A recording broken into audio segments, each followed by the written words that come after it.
Good evening, everyone, and welcome to the final wrap-up session of the Financially Lit Book Club, discussing the Get Good with Money. I want to thank everybody for returning back for this week. Hopefully you all have enjoyed reading this great book of wealth and knowledge in regards to fiscal responsibility. I'm not going to hold you all too long. I'm going to go ahead and turn it over to my soror, Brianna Clemens, who will be leading the discussion in regards to the book club. So again, welcome and tune in and be engaging as much as you can. Thank you, Madam President.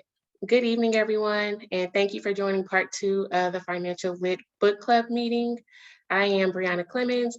I am the Target 3 Chairman, which is the Economic Legacy Program Target for AKA, as well as the Financial Secretary for GKO. So we will continue on with the discussion of Get Good with Money this evening by Tiffany Aliche, aka the Budgetnista. We will cover the remaining chapters 7 through 11 that teaches us the final steps 6 through 10 to becoming financially whole. Last time we met, we determined how financially whole we were prior to finishing the book, and everyone on the call was around the 5 to 7 range, which is pretty good. It's not bad at all. But hopefully with completing the book, everyone has break toward, try to meeting 10s and 100% financially whole.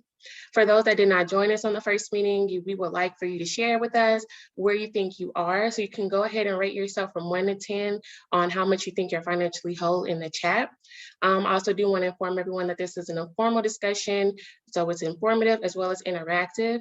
I will give a summary of each chapter and pose questions to the audience after each recap. So feel free to raise your virtual hand and wait to be called on before answering the question. All right, so we'll go ahead and jump into the first chapter that we'll discuss, which is actually chapter 7. And in chapter 7, Tiffany discusses the 6th step to becoming financially whole, which is invest like an insider for retirement and wealth. She mentions that investing is all about taking the necessary steps to take care of yourself in the future. You'll have to determine how much you need to save for retirement, which is an investment goal for you to save and grow your money to maintain a comfortable lifestyle once you stop working. Then you want to calculate your savings rate by taking how much you earn minus how much you spend. Increase your savings rate by earning more or spending less. The FIRE, which is the Financial Independence Retire Early method, is for those looking to retire early. They need to have about 25 times their annual expenses invested in a retirement account. As long as the account earns at least 4% on average each year, you won't run out of the money. The way to think about this is like the current market usually averages a return of about 7 to 8%. So if you're looking for 4%, then you have a lot left over, and you want to reinvest the remaining that you have and only spend about 4% of that. 20% or more of your income should go into your retirement account. And remember that you don't save your way into retirement, you grow into retirement through compound interest. And you can get this by doing the rule of 72, which helps you figure out the approximate number of years needed to double your money at a specified interest rate just by simply dividing 72 by the interest rate you're earning. Tiffany also dropped some hacks to boost your retirement. She mentioned capitalize on your job benefits because it's free money, especially if they're matching you. You can set aside 25 times your expenses versus the income for your retirement goal, or you can set aside 12 times your income instead of the expenses. You can earn more to increase your savings rate, as I mentioned before. Open a Roth IRA if you're eligible. We'll discuss the different type of retirement accounts. And then you invest in a lower annual percentage of your income for retirement. You can consider employer retirement packages when taking a new job, as far as their benefits package. And then decide where to put your money. So a 401k is a type of investment account. It's offered by employers for individuals to contribute to pre-tax earnings. And then you have a traditional IRA. It's a type of investment account for individuals to contribute pre-tax dollars. A Roth IRA is a type of investment account for individuals to contribute after-tax earnings. And a SEP IRA is a type of investment account for self-employed individuals to contribute. Then you'll choose your investment mix or asset allocation. Understanding your investment mix, it can be made of stocks, bonds, mutual funds, etc. It is important to manage the risk within your retirement funds. The stocks can give you momentum and growing your investment with more risk. Bonds can give you a slow and steady pace of growth with less risk. You'll also consider your age, income, and risk tolerance to determine which assets fits your financial journey the best, and then adjust your percentage split between stocks and bonds. As you age with the rule of 110, basically you just subtract your age from 110 and use the larger number as your stock percentage and the rest as your bond percentage. Then of course, set up automation and limit your withdrawals and loans as much as you can. And then she also breaks this down into how you can do this for wealth building purposes. So you can also invest for wealth to improve your quality of living now while leaving a legacy for later. You want to meet the baseline requirements before you start investing. Make sure you're carrying on all your bills, consistently contributing to your retirement accounts. Establish your emergency fund and have 6 times your basic expenses saved, and pay off your high interest debt so you can invest money that you won't need over the next 5 years. Set investing goals by asking yourself how much per month do you want to put into your wealth building account, and the why for wanting to build wealth. Determine what type of investor you are by considering 3 factors: research, time, and temperament. They're very important because you want to consider if you're an active investor, you're focused on basically how to build money as fast as you can, regardless of risk. And this person will be considered a trader who chases the market and looks for short-term gains. Or a passive investor basically is focused on security because they're willing to earn less if it means they're less likely to lose. This person will be considered a long-term investor. They're holding their positions longer and they're going to be with solid companies for years and years. And in between investor is focused on steady growth because they take bigger leaps from time to time if it'll make them more money in the long run. So it's a combination between the active trader as well as the long-term investor. And then figure out the best management type for you. The do-it-yourself approach allows you to buy and trade assets on your own with an online broker or discount brokerage firm. The Robo advisor approach allows an investment firm to manage your investment portfolio for you. The personal financial advisor approach allows a professional to fully customize an investment plan for you based on your age, income, risk tolerance, and et cetera. And then you identify the best investment vehicle for you, such as stocks, mutual funds, exchange traded funds. Tiffany goes through all of these. She gives definitions, and she really goes in detail into each of these investment vehicles. And then out of these, you want to create a watch list in your investment account to keep an eye on different companies you're interested in. You'll start investing once you got your list, and then of course, automate and ignore. So that pretty much just wraps up what Tiffany discussed in chapter 7 in regards to retiring and your wealth goals whenever you're considering investing. So I'll go ahead and post questions to the audience. Again, just raise your virtual hand if you do want to participate. So the first question is, do you see investing as a form of self-care? Tiffany mentioned that she believes investing is a self-care method that you can utilize within your financial journey. So you can go ahead and raise your virtual hand if someone wants to answer this question. London is the first hand that I see raised. Go ahead and go for it. Hi. So I do think that it's a form of self-care. But like self-care is just has not always been the most popular thing to do, or it has not been a priority.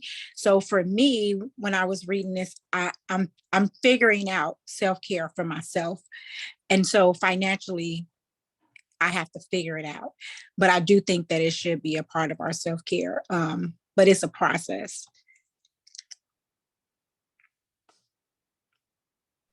Yes, I do agree. Self-care is not something that's really talked about as much. Definitely within like the past couple of years, it has been encouraged and emphasized, but it can be in any type of form that you really want to make it. It's really just making a time out for yourself. So thanks for sharing, London. I'll go ahead to Ava. You want to give in a take on that? Yes, I also believe that investing in your future is a form of self-care. It is probably one of the most important forms of self-care because you don't want to end up at the end of your life leaving your family with the burden of, taking care of your debts. So it's not only for yourself, but like for your family as well. It's like preparing for the end. Exactly. As long as you're pouring into yourself, however that is, and you're doing it positively, you're wanting to see a good benefit from it. There's nothing wrong with that. And that's considering self-care. So with investing, I definitely see it as self-care as well, just because it's making yourself better. And like you said, it's also even helping your family and generations to come. So thank you, ladies, for sharing. The next question is, how did you view investing prior to reading this chapter? And what about now after reading it?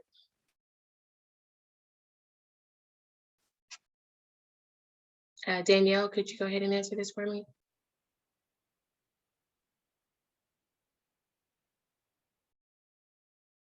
You're muted. Sorry. Okay, there you go. I've always been a little nervous about investing. I'm not really a big risk taker when it comes down to money. But it was also too that I really didn't understand it. But I would definitely do the research to try to invest. I've always wanted to do it. It's just, I'm the type of person, I need to know all of the ins and outs before I just give my money, a lump sum of money to something. So I definitely have a better understanding of it, and I will look to see which kind of investor that I am as well. Yeah, and Tiffany does a great job of just breaking it down into where you can understand it, like everyone can understand it. But of course, you definitely want to still take your own accountability and do your own research to see what fits you. But how she lays it out in the book, I think is really good. I am someone that have experience in investing, as well as some investment licenses. So I know how hard it can be and how scary it can be and intimidating. But it's just like anything. You want to do the research, you want to practice, and do it in small increments, like build yourself up. And I like that Tiffany focuses on making sure you're good across the board before jump into investing. So you're not biting off more than you can chew. So you're going to be using the funds that you have that you can use, and you're not going to look at for the next 5 years to invest, and you're not just looking for some quick cash cow or any type of shortcuts. I think a lot of times we get a lot of finance experts, and they're just telling you, oh, I made $100,000 in 3 months in my retirement account, and they're just throwing out all of these sexy numbers at you, and you're like, oh, like I want to do this, like how can I do that? And it's possible, but you just want to be smart about your finances, about your own self. Everyone's journey is different, and it's tailored to how your financial status is. So it's not one size fits all. But I think Tiffany definitely breaks it down to where anyone could kind of understand it, and then just doing some additional research. So thanks for sharing, Danielle. And then I'll go on to Madam Jakari, if you want to give an insight on this. Yeah, I think the most important thing about it is just education. I think a lot of times in the Black community, investing is not something that we're really taught at a young age or even have a really good understanding of. So then necessarily it makes us obviously very nervous to even have those conversations, to start to think about that. I've learned by having seats at different tables that is how a lot of people continue to grow their wealth, is by investing. I think it's also important to have good resources around you that can help you kind of navigate that process, as far as like what's the best option for you, what will allow your money to kind of grow in the future. I think it's important to know too that, like you said, Bree, money is not gonna, some people may invest and they may turn around, in 3 months, but I invested for a year, and this was a year where stuff was up and down, and we came out basically the same with what we actually invested. So sometimes you also have to understand that there's going to be a give and take. There may be good times, there may be bad times, but you want to have a good understanding of what you're going into, and then again, not being so reluctant or hesitant where you just want to snatch your money out, because that's another way that your money is negatively impacted, when you kind of are not sure of a situation, and then are trying to make decisions at that moment based upon that decision that you made to invest. So I think it's very important to educate yourself, know what type of investor that you're looking to be. And then for those who are scared to kind of take that risk, start off with doing something small. Like Bree said, you don't want to do anything that you're instantly like, I need my money tomorrow. That's not something you want to invest. You want to start off with short things so that you can kind of build to where you potentially want to see yourself as an investor in the future. So I just want to, just encourage everybody, just educate. If you have people around you who are, in the business, who have, insight, definitely ask them questions.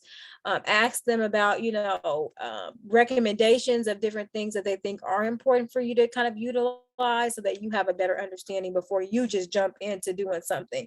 Because some folks may have some money to play around with and you may not. And so you don't want to play around, with your coins if you don't have them to play around with. Yes, I agree. Like I said, Tiffany definitely gives a breakdown.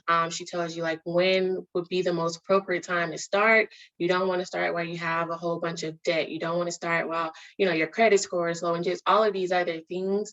But just keep in mind that investing is definitely important. You want to work smarter, not harder, and it allows you to grow your money passively without touching it.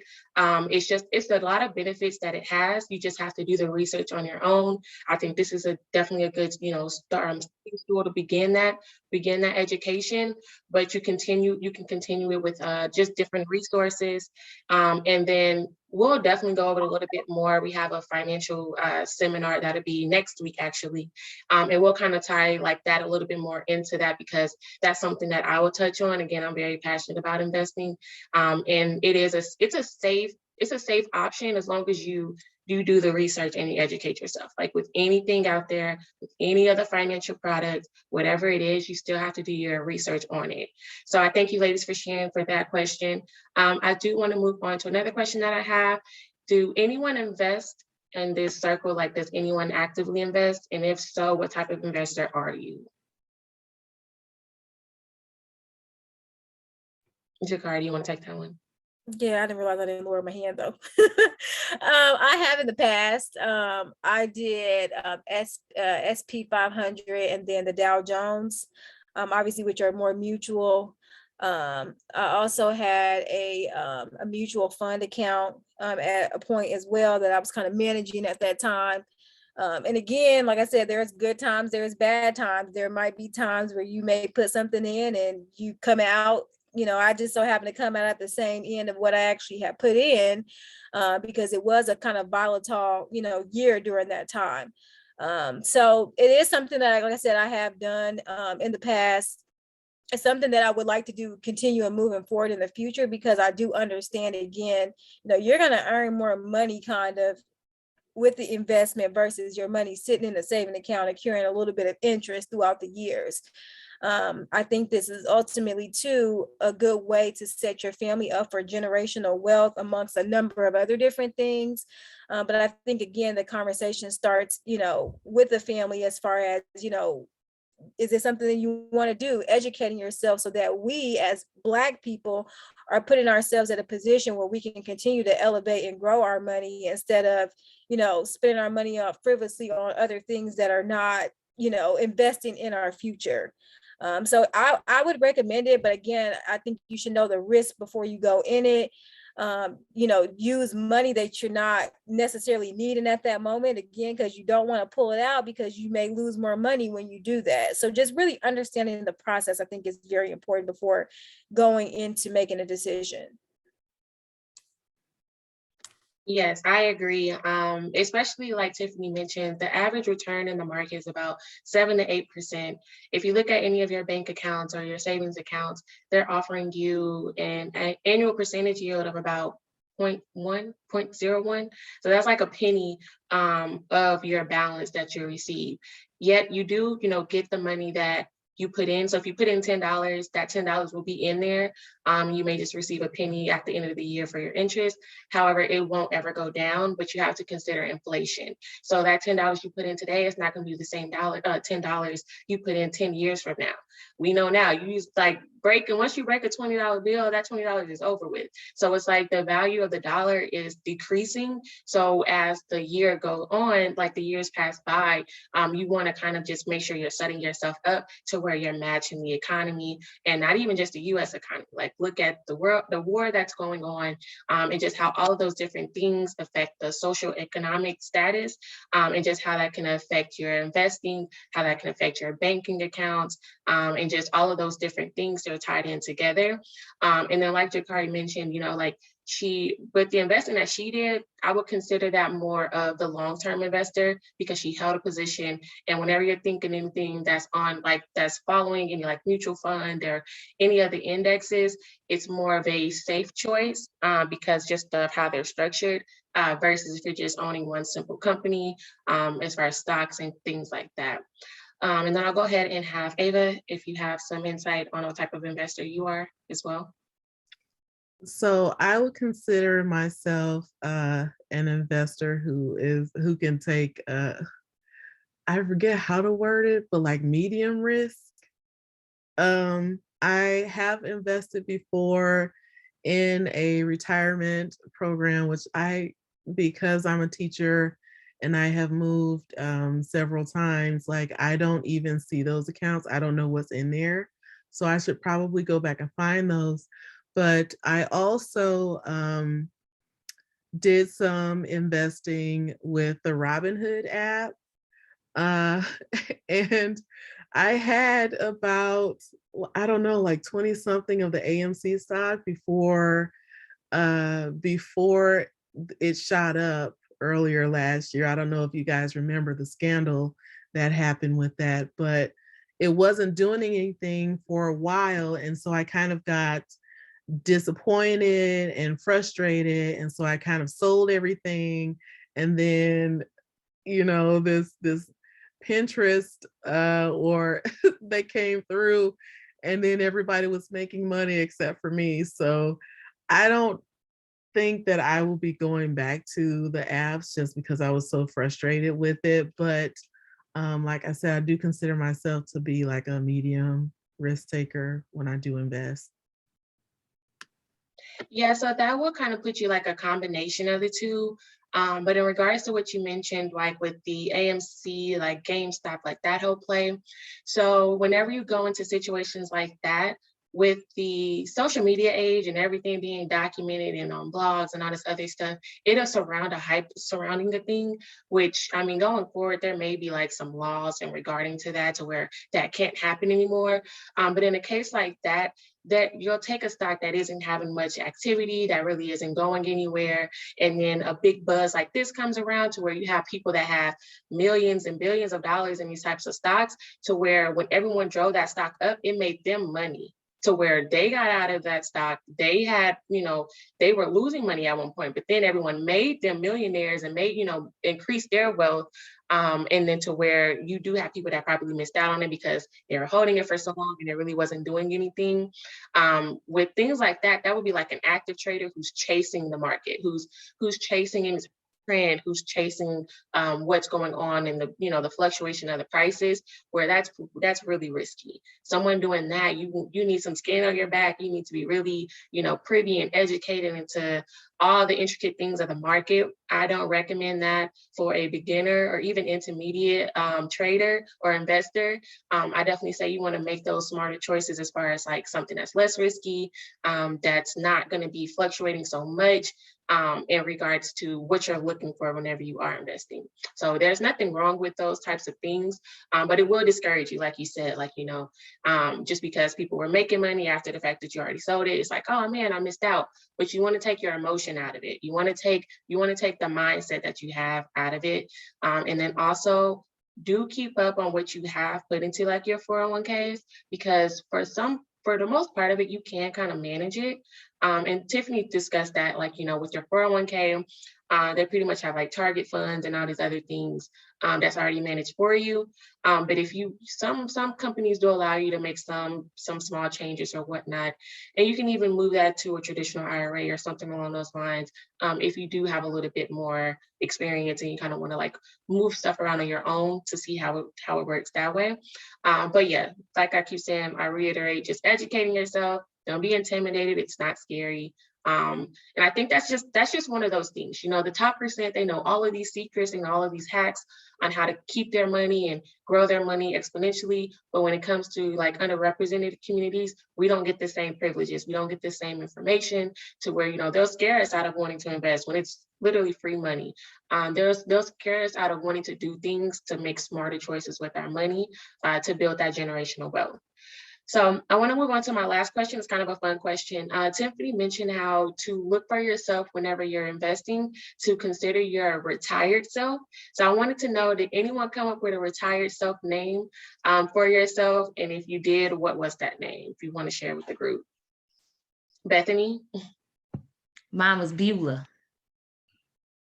That's the city that my grandmother was in, and I feel like that reminds me to be smart with my money. Yeah, Beulah definitely doesn't sound like she plays at all. So I definitely would agree with that. Did anyone else come up with a retired self name? Or if you didn't, what would you want your retired self name to be? Linda? So I named myself Gertrude, which is my grandmother's name. And so my grandmother's one thing she did not play about: her food, her house being clean, and her money, and her lottery tickets, which was her money. So I definitely named mine Gertrude. And it'll just be a nice, gentle reminder that she'll be with me. And, everything that she instilled in me still carries on even throughout this journey. So yeah, Gertrude. No, that's a good one, especially if you want to tie it in and you kind of give it that sentimental value. Like, you're not going to play with yourself, but you're definitely not going to play with your nana, your granny, however you want to, whatever you want to call her. So yeah, that's definitely a good way to look at that as well, Lyndon. Ava? Mine is Alice, after my grandmother, Dr. Alice Stewart. She actually, when I was a young girl, she opened me a savings account, and she put $25 in there. I didn't know anything about savings, but she tried to get me to read the newspaper. I could read at the time, but I didn't know what any of that stuff meant or what it was about. So just thinking about that connection to, she tried, I think, to instill some values about finance and money with me, but I don't, I didn't keep up with any of that. Again, another good name, especially when you just have something you can tie it into, it makes it even more important. So I thank you, ladies, for sharing. We're going to go ahead and move on to chapter 8. So in chapter... We did have one question in the chat from Sora Faye. Go ahead. And it was just, what do you think about investment apps? And Ava kind of talked about that, but just can you give a little bit of feedback as far as like, what would you recommend in regards to, for those who are beginners with the investment apps? So the investment apps, Tiffany kind of went over those. So in regards to like a discounted brokerage firm, so like you have the TD Ameritrade, you have the Robinhood, like Charles Schwab, and just those other like financial firms that allow you to open an account.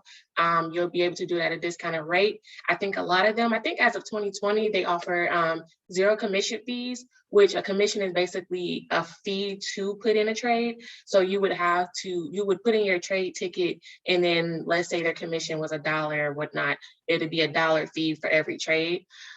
So I don't oppose any of those, because I believe that it gives you the flexibility to control what you want to invest in, how much you want. But again, you do need some type of education. You do need to research to know exactly what fits for you as well. Like I mentioned before, your age, your income, and your risk tolerance, those are key things, as well as how much time do you have to research. What's your temperament? What's your relationship with money? You don't want to be so hyperactive about like, oh, the market's down today.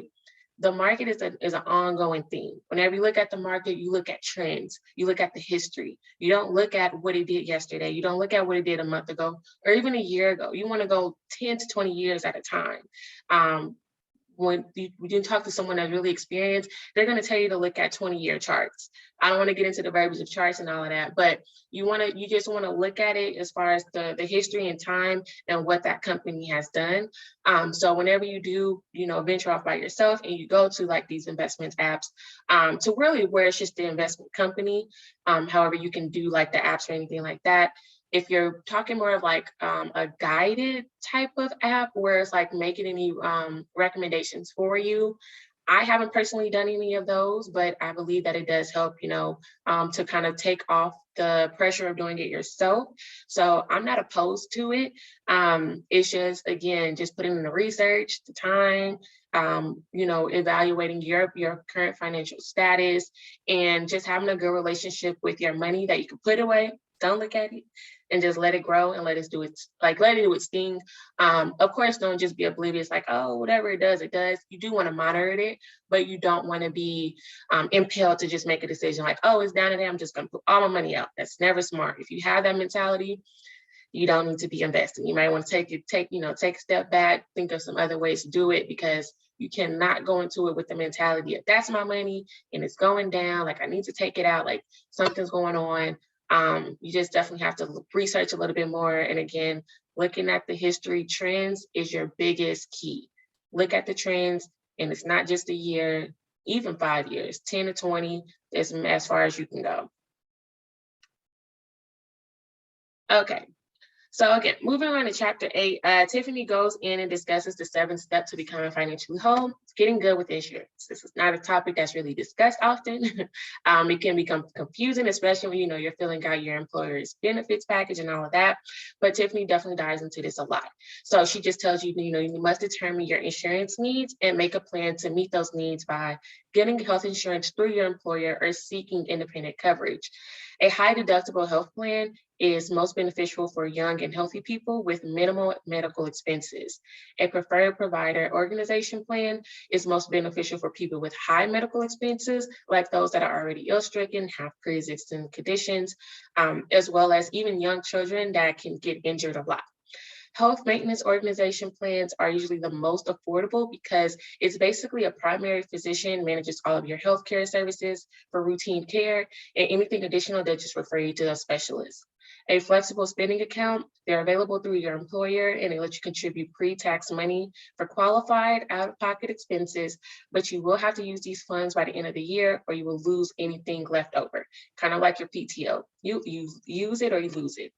Your health savings account is available through high deductible health plans, and it can let you contribute pre-tax money for qualified out-of-pocket expenses.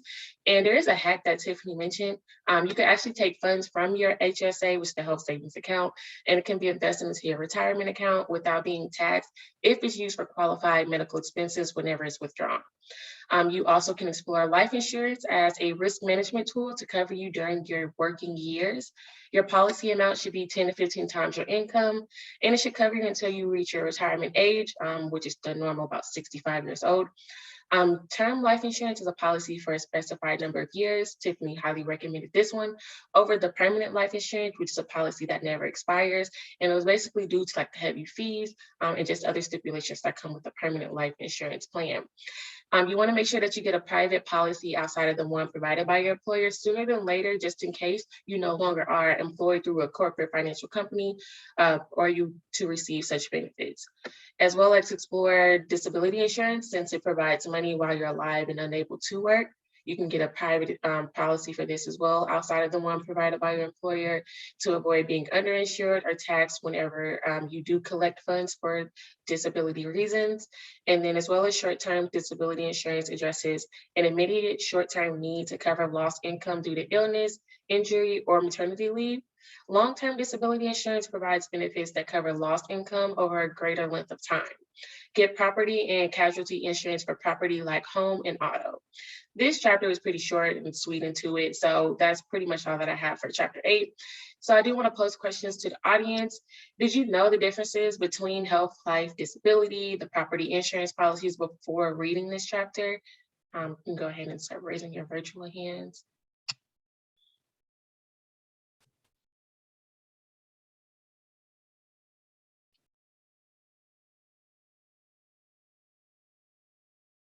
Bethany?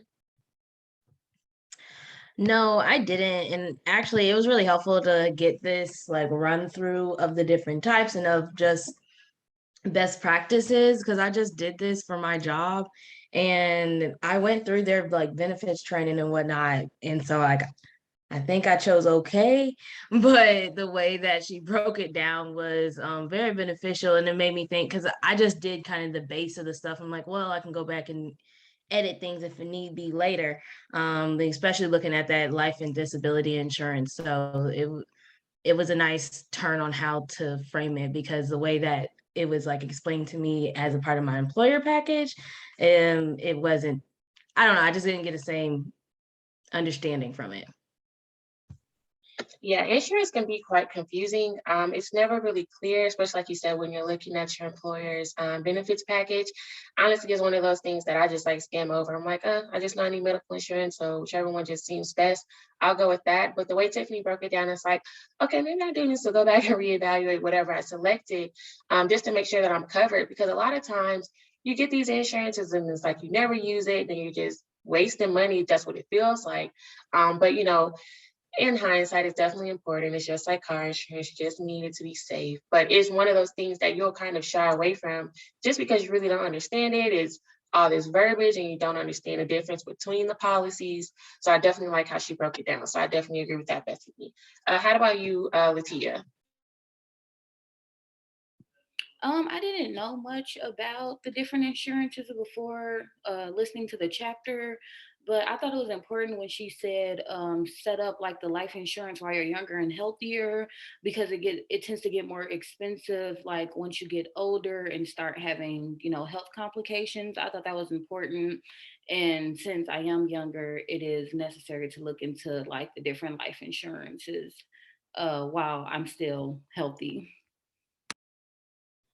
Yes, I agree. And just like Jamila said in the chat, it's very important to have that policy outside of your employer, because at any point, you're no longer working for them. That policy is no longer, active. It's now in void. So it made me really think about it because, like you said, being younger, and if you were to get life insurance now, your rate will be lower than if you get life insurance 10 plus years from now, because you're no longer working in the corporate world, or you're maybe just no longer to work for whatever the reason is, and now you have to get private policy, and it's like, okay, well now you're older in age, and so your rate will go up. So that was definitely one of the biggest keys I took away from this chapter for sure. How about you, Danielle? I get insurance through my job, but this also helped me to maybe take a closer look at different things that they offer. We just did our open enrollment, so I usually just go with the basics, pretty much. I'm fairly healthy, so but it does make you want to just take a deeper look to make sure you're getting all of those benefits and things like that. And I actually just did a life insurance policy on myself, just so I could be prepared. But I didn't really know about the term life, so that was really helpful for me, because it was my understanding that you shouldn't really get term life insurance, but it seems like was something that she said you should look into. So I would definitely look more into doing a term life. Yeah, Tiffany went into the differences between term and permanent, and just based on the things that she listed, it was gearing more towards the term. And surprisingly, I was on like a call last night to where there were some financial experts, and they actually discussed this, and they were saying that, well, this specific person was just saying the permanent one is better. However, he was an advisor for like the top percent to like wealthy people, to where they're able to afford it. They're able to afford those higher premiums and just the fees that comes with it initially. And I understood both sides. I think it really just comes down to what's best for you. Everyone, like I always keep saying and reiterating, everyone's financial journey is different. So I get what Tiffany was coming from. She's basically saying like, you want to have this coverage, it's at a cheaper price and you can have it now, versus, something that's $700 to $800 a month for this life insurance, in regards to where it can be like later in life. So I definitely think it's something you just have to see what works best for you. Maybe you can afford paying hundreds of dollars now, versus later, as well, as opposed to the term life. So it just really just comes down to what works best for you and your financial standing. But life insurance in general is definitely important. So it's better to have something than nothing. And at the end of the day, the insurance companies are going to get their money regardless which term you choose. which policy you choose.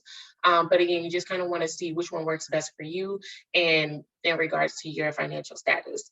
So thank you all for sharing. I'll go ahead and move on to chapter 9.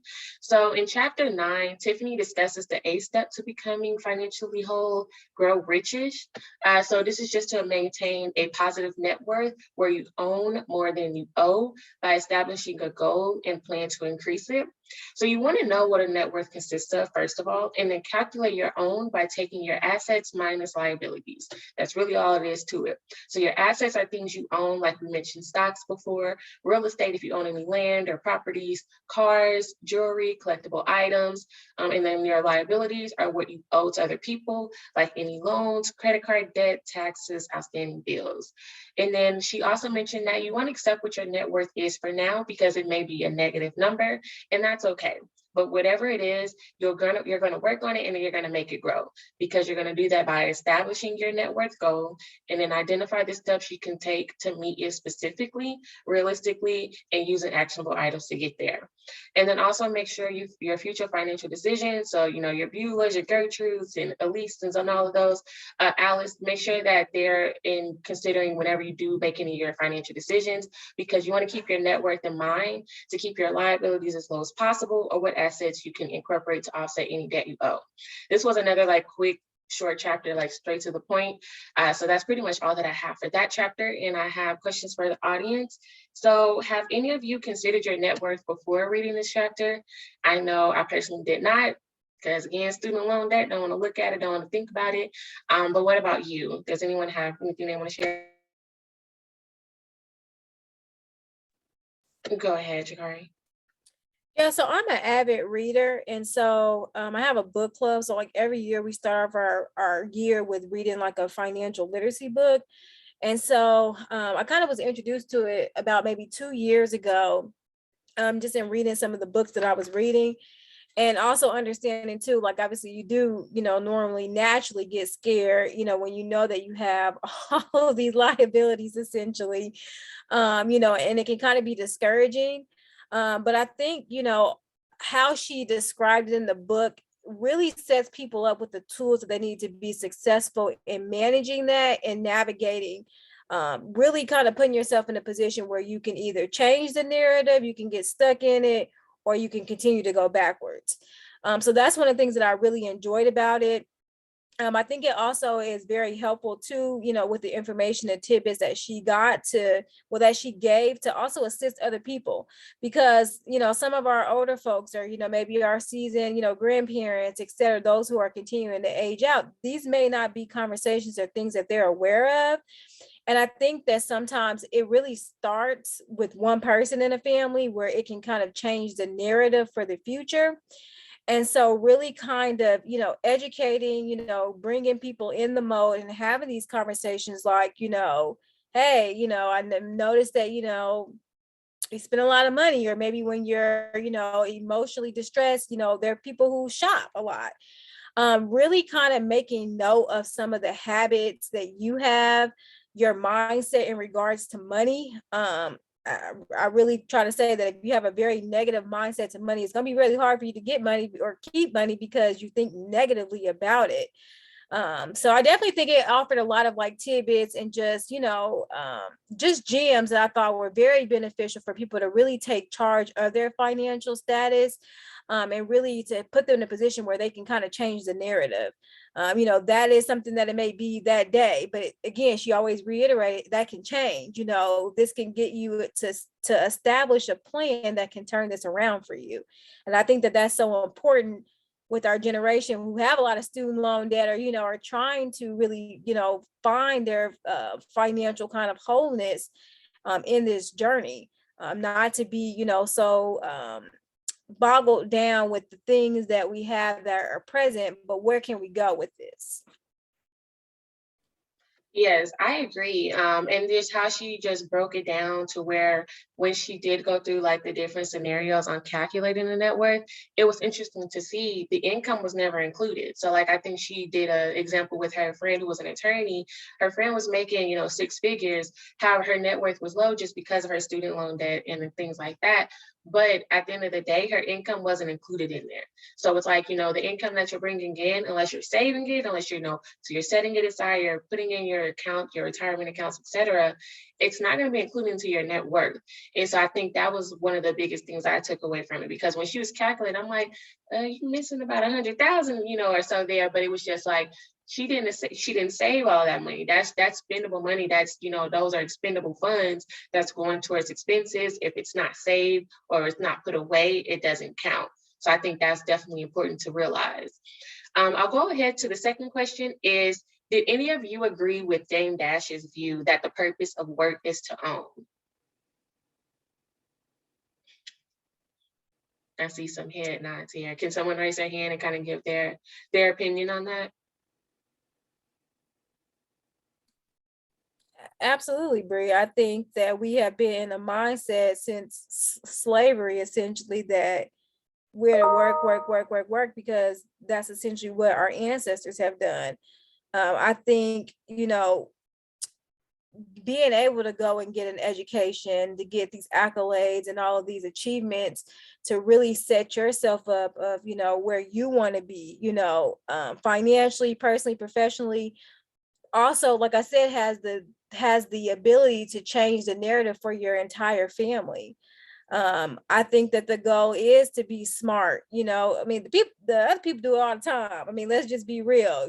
They get stuff passed down to them because of a position that maybe a grandfather, was in a position where he made good choices financially and was able to pass that down.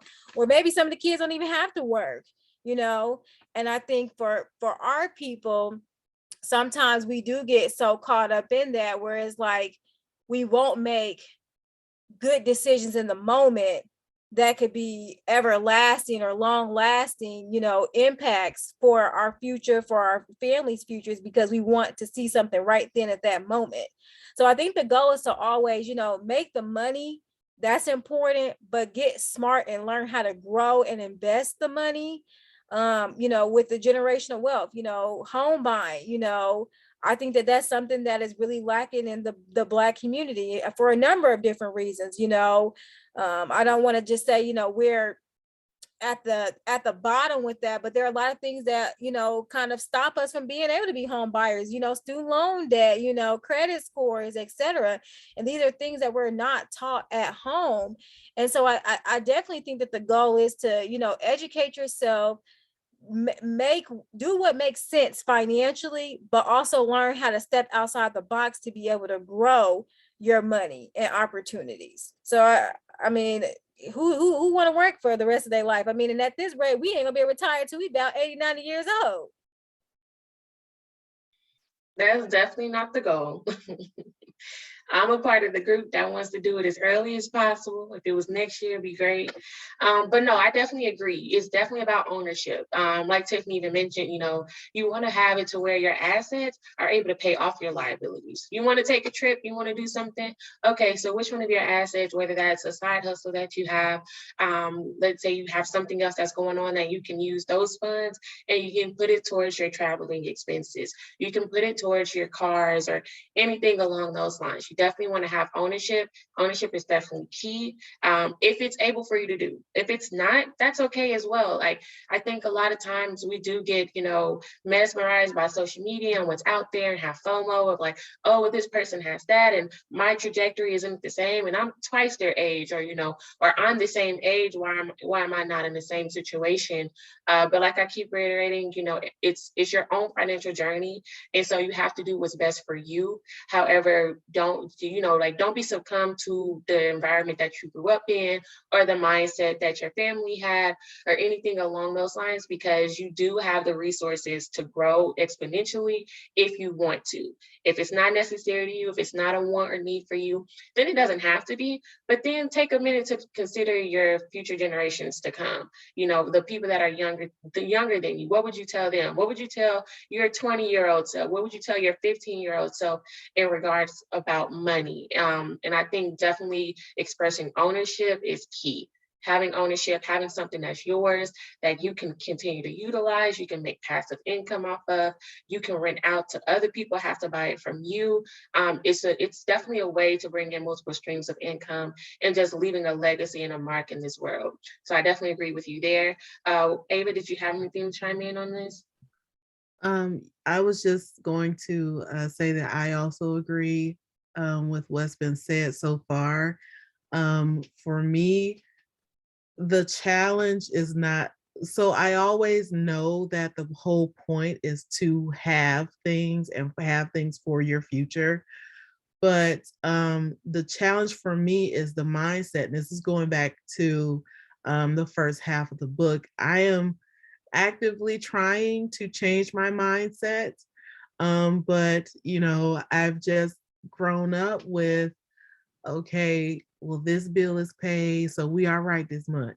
And this bill is paid, so now we are right this month. And, why do you want to go camping? I'm paying a mortgage, right? So definitely it is that thought is there that ownership is the goal. But like I said, for me, it's the mind. I'm trying to get past that, and I know it's going to take some time, but I guess consistency is going to be it for me. Yeah, and I think it's one of those things, just like we mentioned with investing, like it's intimidating. So you think about ownership and it's intimidating because it's like, okay, I want to have these liquid funds to where I can pay this bill, where I can, go shopping, where I can buy this meal, whatever it is. But like Tiffany breaks it down, and the reason why she organized or ordered this book in the way that she did, to where you're going into the investments, you're going into the insurance and net worth and all of that towards the latter part of the book, is because she do wants you to focus on those things in the beginning first, because those are the easiest steps to get down packed, and those are also the most essential. And then the rest of this is just, just the razzle dazzle that you sprinkle on top of that. So you do want to make sure you have the basic foundations covered first, so where you don't, get overwhelmed. Because if you do all of this in 1 week, 1 month, it's going to overwhelm you. You want to take it as slow as you can, to where you do start with the first couple of chapters and you're getting your mindset wrapped around money, in a positive way. And then you move on to setting that budget, to breaking down the debt and all of that. So don't look at it like intimidating. It's just a lot. It's just knowledge. If you go to school, you get a lot of knowledge, you do the curriculum, etc., but it's broken down throughout the semester. So that's how I advise you to look at this book. Break it down to where, okay, you say, you know what, the first month, I'm going to focus on this. The second month, I'm going to focus on that. Whatever it is, go at your own pace to where you feel comfortable. As long as you're making the choice in your mind that you want to do better, you'll do better, and you're already making progress without even putting 1 cent away. You've already made progress. So I don't want any of you to get, feel discouraged or anything along those lines, because you're already in the steps of being better, just because you're putting it in your mind. You know these things because you read it. You know these things because you're in this book club and we're talking about it. So you have it in your mind to where, slowly it'll start coming in fruition, and you're taking those steps, and you'll do the things that you need to. But don't feel pressure to have it all together today or tomorrow, even next month, next year. As long as you have it in your mind to do it, you'll be able to do it.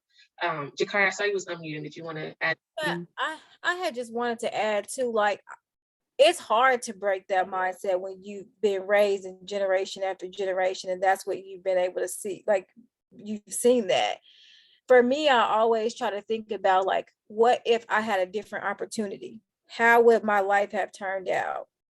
So I just challenge you to think about that when you're making certain decisions. Like, I'm not a mom yet, I do want to be in the future, but for me, I think about that. Like, how do I want my kids to think about money? What opportunities do I want to present in front of them when I have that opportunity? Because it will change the narrative for them. I don't want my kid to have to take student loans out when they go to college.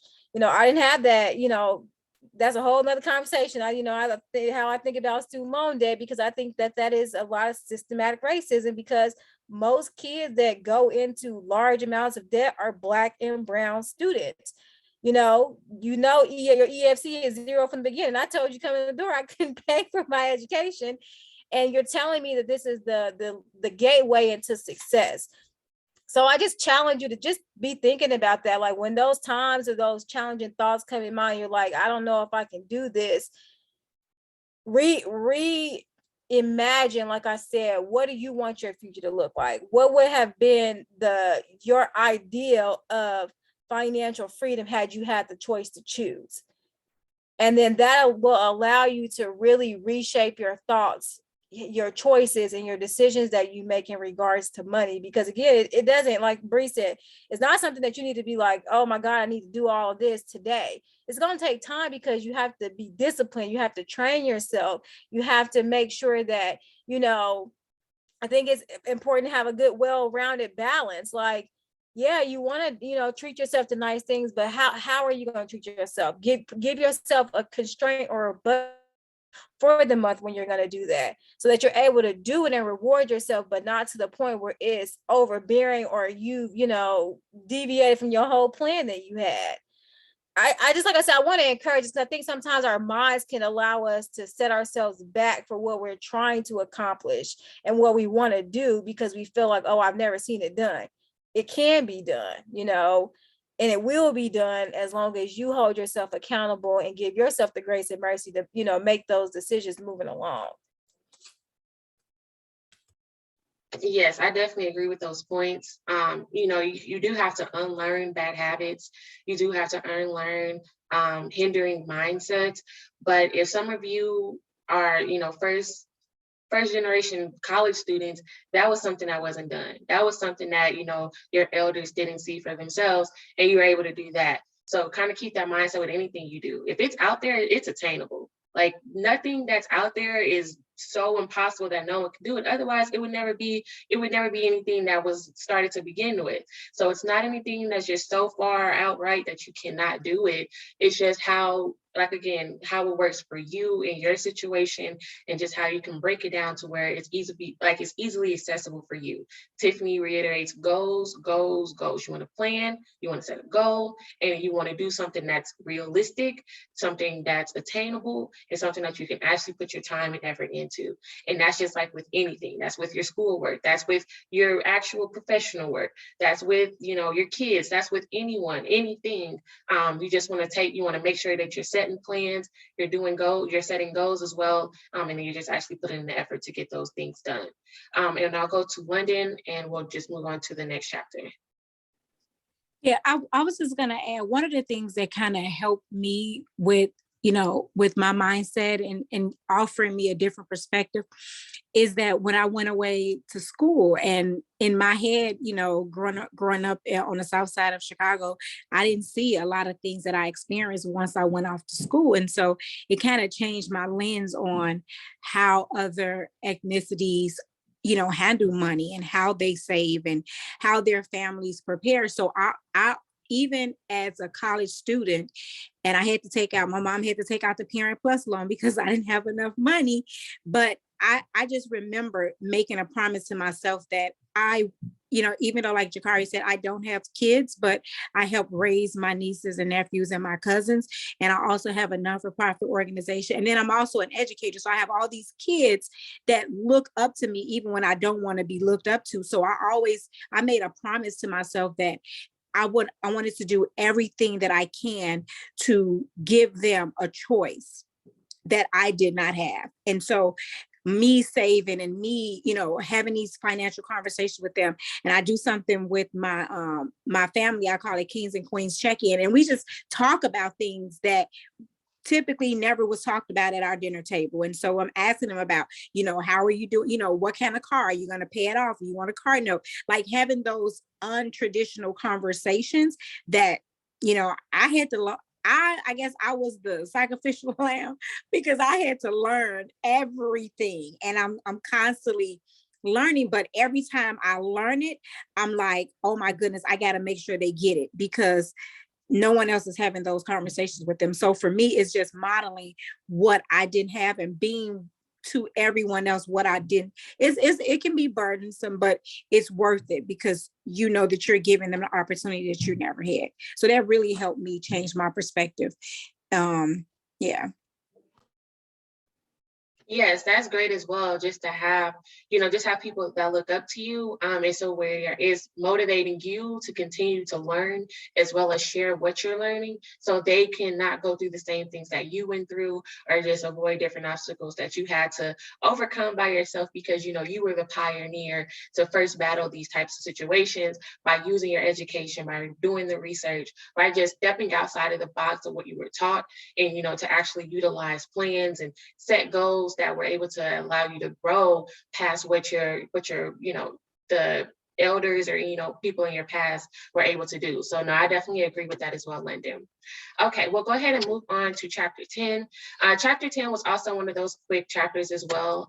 But basically Tiffany discussed the 9th step of becoming financially whole.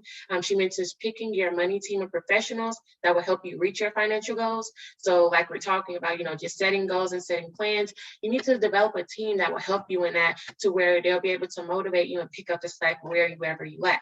So first you want to get an accountability partner, someone who is clearly focused, has a positive attitude, admirable work ethic, and surround themselves with like-minded people. And then if you're looking for a certified financial planner or financial advisor, ask yourself if you actually need one, then how do they compensate? So are they a fee-only specialist who does not make commission on referred products, or are they someone that they make commission on whatever they refer to you, which sometimes that can be, well, in most cases, that's not the person you want to go with. And then how well their personality fits your needs. So is there some commonalities that you have to where they can understand, why you make the money decisions that you do, why you have the money mindset that you have? Just like a therapist, you want to make sure that they're matched to where they can understand you whenever you're explaining your past and your background and what you've gone through and just your relationship with money and et cetera, so they can assist you in the best way possible. Consider the specialty, identification status, services, and fees when searching for a certified public accountant. Consider the reputation, expertise, and costs associated with an estate planning attorney, as well as insurance broker. So I do want to pose questions to the audience. Who do you look to as a financial resource? Tiffany talks about financial resources that you can have. It can be someone familiar or it cannot be. Does anyone have a financial resource that they want to share?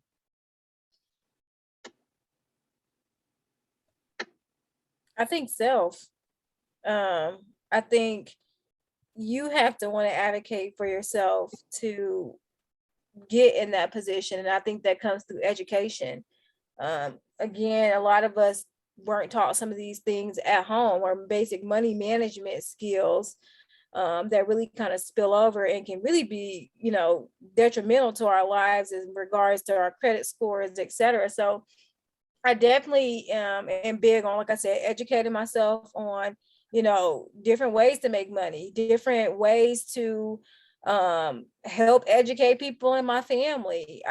I think, it really starts at home with really changing the narrative in your family structure. I think accountability partners are key as well. If you struggle with something, it's important to have someone that is a big support that can help you and lend a helping hand to kind of keep you on track. I know for me, I'm a visual person, so I write things out. To me, it makes more sense if I can see it every day. And I know that I'm holding myself accountable to whatever I've put, on my vision board, which is like right behind me. I can't see it, but I have financial goals. I have personal goals. I have professional goals that really help keep me in alignment of the goals that I have set forth for myself for the year, so that I know, okay, these are areas I need to work on, and then revisiting it at the end of the year, like, hey, this didn't work, sis, you need to go ahead and get some other skills and try to figure this out because it didn't work.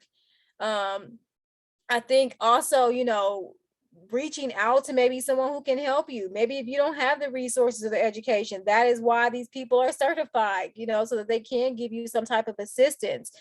Always advocate for yourself. She talked about that sliding scale. I think that's so important. We don't always have a lot of money to spend to kind of, keep us in check with our money. But, advocating for yourself as well, because I think it's important to know how you can manage, debt, especially if you get to the point where it starts to get so overwhelming that you're now losing items or, losing your liabilities because you can't effectively manage, your money. And then I think too, even for the future, estate planning, I think that's so key as well. Like a lot of times we are, and I hate this, but GoFundMe accounts for, funerals and, in times of disasters when really we should be really setting forth what we want to see. I'm gonna be sitting down with my family this year to talk about wills. I mean, I'm in my early 30s, but I think that that's important as well, because sometimes we get so scared that we don't want to have those conversations when death is the inevitable. Everybody knows you're gonna go eventually, and I like to stay ready so I don't have to get ready. That's just kind of my motto in life. And I think that that is so important, that we have to have those conversations. We have to have conversations about having life insurance policies, having a plan in place if A, B, C, or D does happen. So I definitely think you gotta be your number one person to advocate for yourself. And then seeking out assistance and resources in the event that you need them. Yeah, the biggest thing, takeaway that I take from what you just said is that, just having yourself as a financial resource, just because, you are the one that's, going through these different things and just taking the initiative to just combat anything that's going to be detrimental to your progress. And then also, with you specifically, I know you always are outsourcing and reading books and different things like that, but those are definitely also financial resources that everyone has. So if you're not that great with, finances or anything like that, you don't have much background or knowledge, seek out someone that does. Seek out a public figure like Tiffany. And then also just kind of just follow the steps of what they did with her book. This is literally all the things that she has done.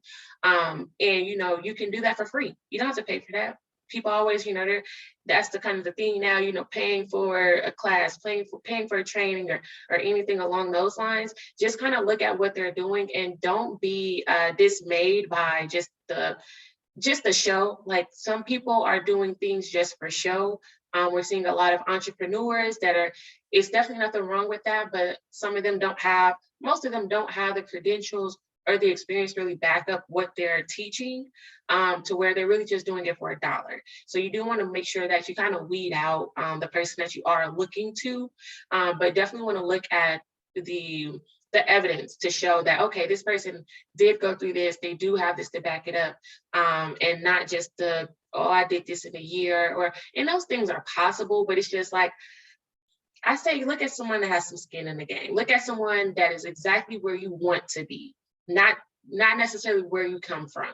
Because I think that's definitely one of the key things to sell and grab hold of somebody like, oh, well, she's a single mother and she went through the same things as I did. Like, and she did this in a couple of months. Like, I want to look at everything that she did. Like, I want to stay true to whatever she says. And it's nothing wrong with that. But let her get a couple more years in this to see if she's able to sustain it. Because a lot of people just go viral. A lot of people can just, come up on some quick money. You don't know how they got that money. Maybe their old grand passed and she had a good, life insurance policy to where they got this money and now they're just putting it out there like, oh, I did this to gain that money, and it may not be true. So you do want to, kind of vet out the information that you do get on social media or something along those lines. But I definitely think that is another way to get a financial resource, as well as books, as well as, just other financial sources that you can get online, the news. There's definitely a lot of things that's out there that's free. You don't have to pay a dime for it. But again, you do want to vet who the person is, their journey, as well as just their background. Those get rich quick schemes are definitely out there. Those are not going to go away at all, but you just kind of want to be smart and don't be like Tiffany, just give your money to somebody that got the best car and all this other stuff. Because like we saw, like even as somebody with financial experience, she still did that. It's like, how? You had your daddy and all these other people that, were financially sound, and even yourself. So don't be dismayed. Like I said, don't just be, overshadowed by someone's flashiness. Think, oh, they really got it.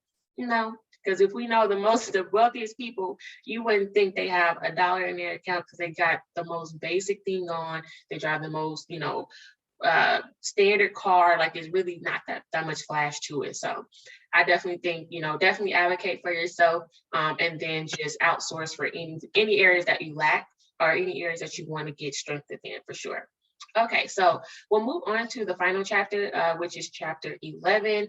And in this chapter, Tiffany just discusses the last step to becoming financially whole, which is to leave a legacy, to identify, create, execute, and fund the components of an estate plan.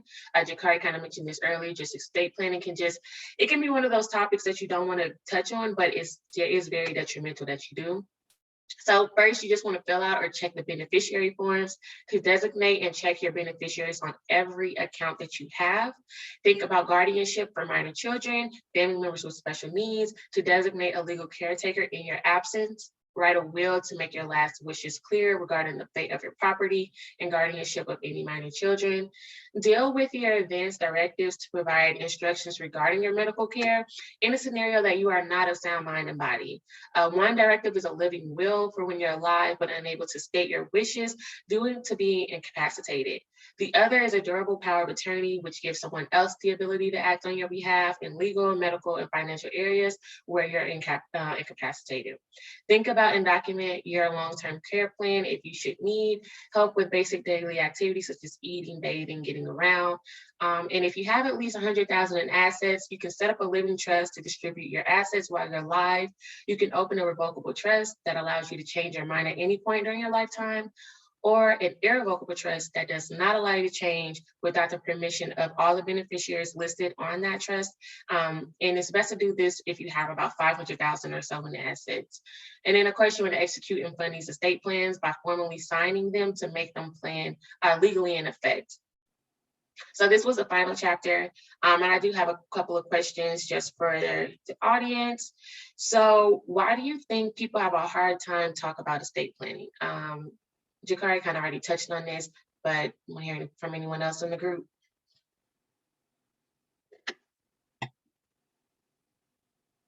Bethany? Yeah, I mean, just it's similar to what Jakari said. I think it's really hard to have that conversation or just start that conversation sometimes. I know my mom was really always adamant about like, well, this is what I want. And she'd be free and open talking about like where stuff is going, where we as children, who we were going to, what cemetery. She was down to what headstone she wanted.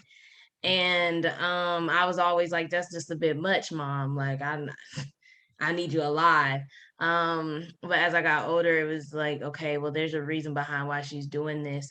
And I think it's just really hard to grasp that, especially like now that I'm a young professional and have now actual things that, okay, yeah, I need a name beneficiary. So ironically enough, we were just talking about all of this weekend over the Easter holiday. And I don't even think I labeled folks on my beneficiary forms yet. So it's like, it's so much paperwork and it's so cumbersome. And normally you're getting at it at a time that you're already in a transition and you're pretty busy. And so I think that people don't do it for that reason, as well as the difficulty of like what you're dealing with.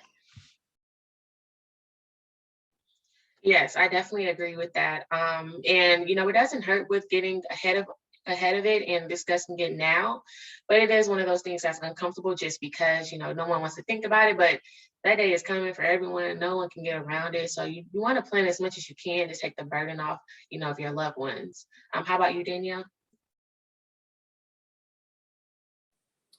I actually just had to go through this with our mother. We weren't prepared for our father when he passed. So I think it's something that we always think that something's not gonna happen the next day. But we all have, I think with our dad passing, my mom knew that she needed to get her things in order, no matter how hard it was for her to do it at that time. So I think just we never know. And I think that's one thing why we don't move so quickly sometimes is we think we have time.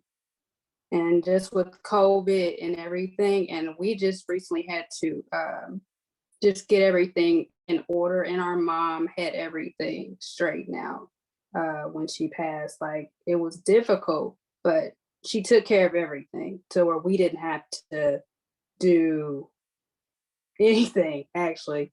So, but I think that's one thing that people don't, they kind of just put it on the back burner that, okay, I can do it tomorrow because there's nothing going to happen, but a storm can happen, or COVID, or you get sick, or anything like that. And you just have to, it's hard, but you just have to take the time to actually do it. Yes, I definitely agree with that as well. Like I said, it just takes the stress off of you when there are plans in action, and now you can able just to go through the planning of it, and it's already taken care of, and you don't have to worry about that part. What about you, Latia? I think it's hard to talk about because like Bethany said, it is very uncomfortable. When my mom first started having this conversation with me, I literally broke down when she said, "When I die," like that just took me out and I couldn't handle it.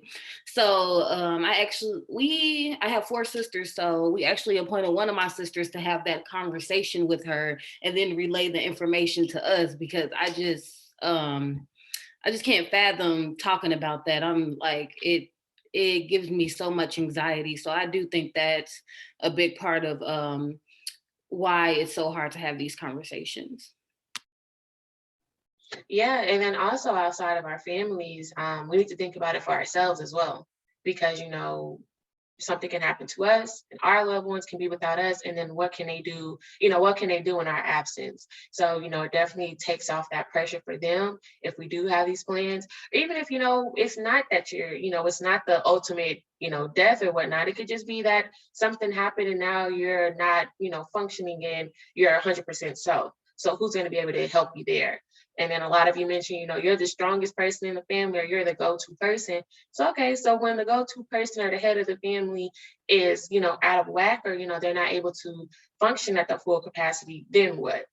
So you kind of have to kind of consider that as well. I think it's smart to appoint someone to where like, okay, this person can stomach that hard conversation, and then whatever was taken from that to communicate that back to everyone else. I think that's definitely another way to look at that as well, because the conversation just needs to be had, and it's important. Kyla?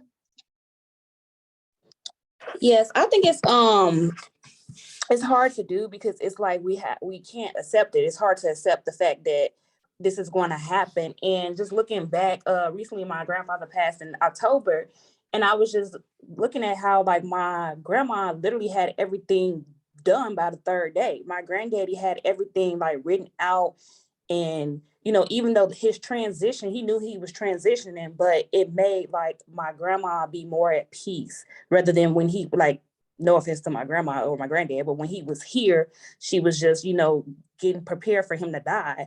But when everything was just aligned where he just made it everything like smooth for her, it was kind of okay for her to accept that this is what he wanted. This is how we're going to move on without him being here physically. And also with me being an only child, like my mom, she literally been like preparing me for this from like age 10. So it's like she wrote down, like literally I can go when her time comes, if hopefully it's years from now, literally go in one document and everything is there for me. So she kind of got me into the habit of doing that now, with me at a stable job, when I have beneficiaries and everything, like I can literally give her, the same document, who to call, who to do this. So it's kind of just more so of the acceptance. That's why it make it hard for, people to talk about. Yeah, it's definitely the emotional aspect of it, but it's one of those things that we can't run from. So it's like I mentioned with the investing, once you take the emotion out of it, it's like, okay, let's just come up with a plan and the goal and how we're going to get this executed. To where Tiffany herself, her husband just passed, I believe this past November, of a brain aneurysm. So it was unexpected, it's out of nowhere. She's been grieving with that since then. And I actually was just on the Instagram live that she had, and she had it last night, and she was just this was the first time she talked to anyone or been, just any actively on social media. And she was just basically saying like, because all of their affairs were in order, it gave her the peace that she could just grieve, That's all she had to do. She didn't have to worry about any of the planning, really. She didn't have to worry about where you're going to get the money from, any GoFundMes. Even though Tiffany rich, she don't need that anyway, but still, like, she didn't have to do anything but just grieve the loss of her husband. And I think a lot of people, don't consider that. Like, it's definitely something hard to talk about and to discuss. But once you have all of the mechanics out of the way, you get to be emotional. You get to put the emotion back into it, because it's like, okay, I don't have to worry about, all the subcom things of just what I need to do. It's like, okay, I just want to be sad, or I want to just, just be in this moment of losing my person or losing this person in my life. So when you have your affairs in order, again, even if it's not for death, whatever it is, just having that plan ahead, it just helps you in the long run. Because also think about it this way. God forbid, you get in a coma and you're out of it for a month or something like that. You're going to be pissed when you come back into it and they, your family done just did whatever, and it sets you back from all of the progress that you made. And they're going to look at you like, I was helping you out. Like, you couldn't make no decisions. Like, how are you going to have this energy with me? But it's just like, you just kind of have to just take yourself out of it and just put the plan into action. And then, so when the time comes, then you put the emotion back in it. Then you can go through those feelings. Then you can go through the grievances and all of that, because, all the hard part is done. The expenses, the planning, and the, having the affairs in order, all of that is completed. You just to get to be human again. Madam Jakari? I think it's also important to know too that, like, in the midst of this, like, money changes people. And I think that that's sometimes a lot of things that we don't discuss, and it can get real ghetto. I'm just gonna be real honest when it comes to money, about like with family members, just because, I mean, I really think it is in some cases, it could be driven straight from just evilness and what people will do to kind of get money because of certain situations or the loss of a loved one. So it is very important, number one, to have that documentation together so you don't have to stress, but also so you don't have to fight and fall out with family members. Because again, when you're talking about, trust funds, when you're talking about property, and this is changing people's lives, like, some people are like very cutthroat about that. And when it's already outlined and it's documented, it's already there. And again, like, it just allows you that peace that you don't have to be stressing about, oh, well, we're trying to figure out how we're going to bury my mama in the midst of, grieving, which is something that's completely, devastating as well. So it is super important to have all of your ducks in a row. Like I said, to protect you, to keep the family, family peace, so that you're not having to deal with all that comes with this, when it starts to pile up. Yes, it's definitely important. And then, there can be family members that you've never talked to, but because they're in your, like, they have the same bloodline, they have access to some type of funds, or they have access to something of yours just because of that fact alone. So you do want to just make sure that you're protected. You're protected, your loved ones are protected, have those tough conversations. Finances in general can just be a tough conversation, but it's something that's needed to be had. Regardless of what it is. If you're talking about estate planning, if you're talking about, the budgeting and just getting your debt together, your credit scores, or investing, whichever topic it is, these are all hard conversations. So it's not anything that's easier than the next, but it just depends on you yourself. But I do want to just thank you all, because that is it. We discussed all the 10 steps to becoming financially whole. Tiffany definitely wanted to detail on some very important topics that's usually overlooked and not stressed enough when considering finances, especially within the Black community. So I did want to take a moment and open the floor for any final remarks regarding this book, what it has taught you, or just your mentality on money and finances going forward. If you want to just raise your hand and just take a quick second to share. Bethany? I think overall, this just really gave me a good place to start for financial planning in general. Like, this is my first year with the full career, so full-time salary. So luckily I don't have any loans. So if I can move correctly, then it'll set me up pretty well for the time I am leaving. So this was just a good start in moving in the right direction for me. How about you, Ava? For me as well, I have definitely been reflecting a lot on my experience with saving and what it means to me. I'm reevaluating what savings means to me, and I did put this in the chat, but I just had a financial setback because I ran over basketball. Thanks to my niece, I ran a basketball over, messed up my car. But I am still challenging myself to put aside, even if it's just $5, I am going to do that because to be honest, before this series, it did seem very overwhelming to me, but now understanding that I can start small and it will grow if I just plant a seed, then I can do that. I can do small right now.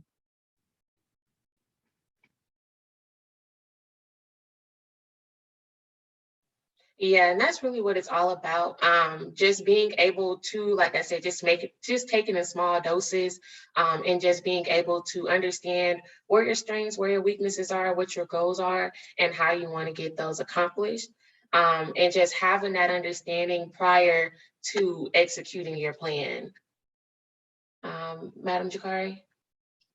I think too, just also like she said, re-emphasizing resources. There's a lot of information that's out there that you sometimes they have to pay for. They got free books.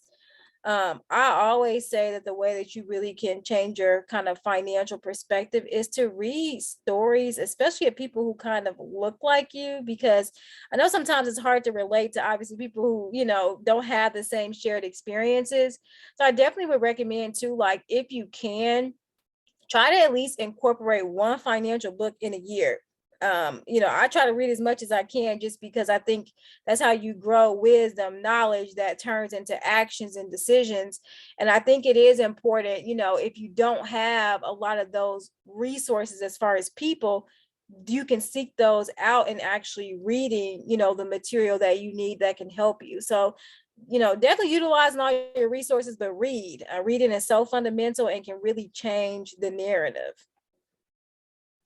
Yes, it all starts in your mind. Like once you have the mentality you want to change, and once you allocate your resources and gather all the information that you need, you'll be able to make some changes in your life. I'll go to you, London. Yeah, so one of the I think it was just it was a lot that I did not know. So it was very informative for me. And so I got a lot of little post-it notes and highlights in my book but one of the biggest takeaways, and it was just so minute, so simple, but one of the biggest takeaways was I think it's in the first half of the book when she said, let's keep in mind, you do not save to spend, but you save to invest. And I was just like, and I remember because I have the auditorial version as well. So I'm like driving, I'm like, that like really resonated with me. And I'm like, oh my goodness, that is so me. Like sometimes I don't look at my savings account and I look in there and I'm like, oh, okay. I can go ahead and go to the mall or let me treat myself. I work hard. I was 12, 13 hours a day. I actually made it for, and I go through this whole thing of validating why I should go ahead and swipe that card. And it was just so, it was simple, but it was so powerful to me. So that's like one of my biggest takeaways. Yeah, and I think that's also why Tiffany asks, is what I mentioned in the book, that, investing is self-care, because you look at it like, oh, I have this much saved up, like I can go shopping or I can do this and that, but you have to look at it like it's not a negative thing. So for you to be able to save as much as you did, for you to be able to save, like that is a reward for your hard work.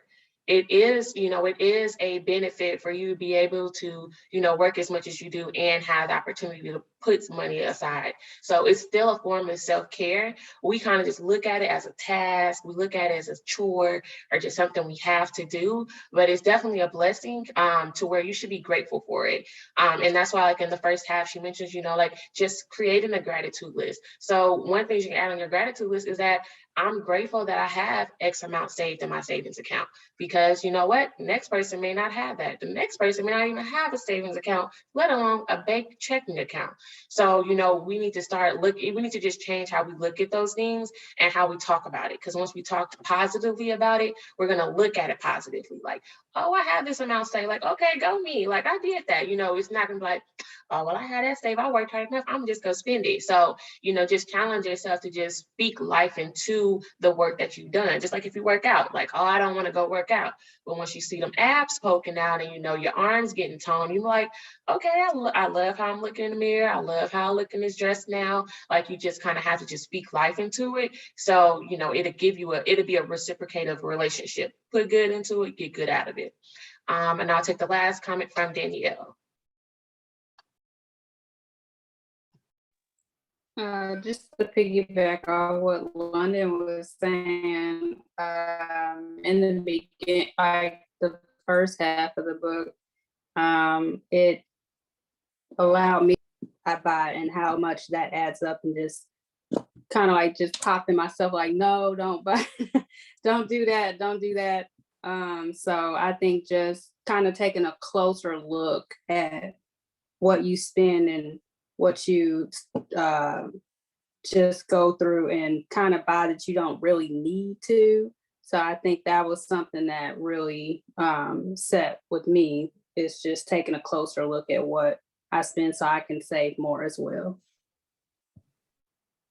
Yeah, I think a lot of the great things about this book wasn't even necessarily the topics that she discussed, like outside of the topics, so they were all great, but it was just those little tidbits, those little things, like just the little sayings that she had. It could have been the most simple way that, you could have heard it before, but it was just like the way she put it and how it was just organized and just in the book, it was just designed great to where you're like, I never thought about it that way. Because like, even for myself, I'm a financial expert. My background is in finance, and I still learned a lot. And I would definitely use this as a resource, to elevate my financial standing. So I definitely encourage, each of you to do the same. So you continue your learning, and just refresh your mind about these 10 steps. Again, you don't have to master everything in 1 week or a month. You can do it along the way. And you go through different stages of life at different times. So whenever you're going through a stage of, okay, it's time to start talking about estate planning, go to chapter 11, take down a notes of what Tiffany stated and work on how to get that done. Or if it's time, to work on your credit score or whatever it is, just take it as life comes. And just so that way you can, formulate a plan. Because, we also have to, don't forget that, we reach one by teaching one. So anything that you do learn, you do want to make sure that you're giving back to those that you care about. And you're just able to instill in them all of the things that you're learning as well. So you share what you learn with your friends, your family, your peers, your colleagues, even in your community, to continue the cycle of knowledge, especially where it lacks. In finance, it's definitely something that lacks within our community. A lot of you talked about being the go-to person in your family, and I definitely want to empower you to delegate some of those responsibilities so there are more of you within your family that is available to help out, because as we all know, we won't be here forever. So you want to leave your legacy and blueprint as best as you can while you can. So I definitely think this is one of those things you can have as a financial resource. I believe Tiffany is someone that can be a financial resource to you, just from the outside looking in, and you can reap a lot of benefits from just being able to have that access. So I also wanted to share some other financial literacy books by Black authors. They're listed on the screen here. We have The Black Girl Finance, Let's Talk Money, The Money Manual, Clever Girl Finance, How to Ditch Debt, Save Money, and Build Real Wealth, as well as The Wealth Choice, so Success Secrets of Black Billionaires. Again, I talked about, just wanting to look at people that they can show you their blueprint. They can show you the history. They can walk you through their journey, so you can be like, okay, they really went through this, and I can really look at them, and it's just not some fluff, and they're just trying to get rich really quick or whatever the case may be. So that does conclude this presentation, this book club meeting. I do want to thank you all for sharing and just being, participative, and just being vulnerable and transparent about your finances. This is a tough topic. Not everyone wants to discuss things like this, but I was glad that we were able to, create a space that you were willing to do so. So before you leave, we do just ask to turn on your cameras if you have not already, so we can take a group photo. And I believe Faith will do that if she's not busy at the moment. I can tag team as well too. Okay. So yep, if you have your camera on, that would be great. If you got a cute picture, that'll work too. So on a count of 3, and I gotta put this here because I got like a little glare on it. All right, on a count of 3, 1, 2, 3. All right, now I want y'all to say money on this next one. All right, 1, 2, 3, money. All right, awesome. Thank you. Please just give my soror Brianna a round of applause. She's done a phenomenal job with just really breaking down this content and really talking about money management.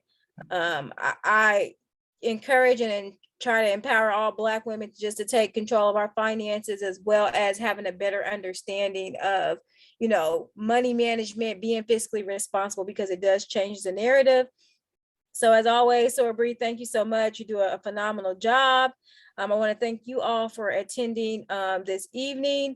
As you can see on the screen, we do have some events that are coming up. So on this Saturday, April the 23rd, from 11:08 to 12:08, we have a stress less session that will be open to the public. You can scan that QR code, or you can visit our website.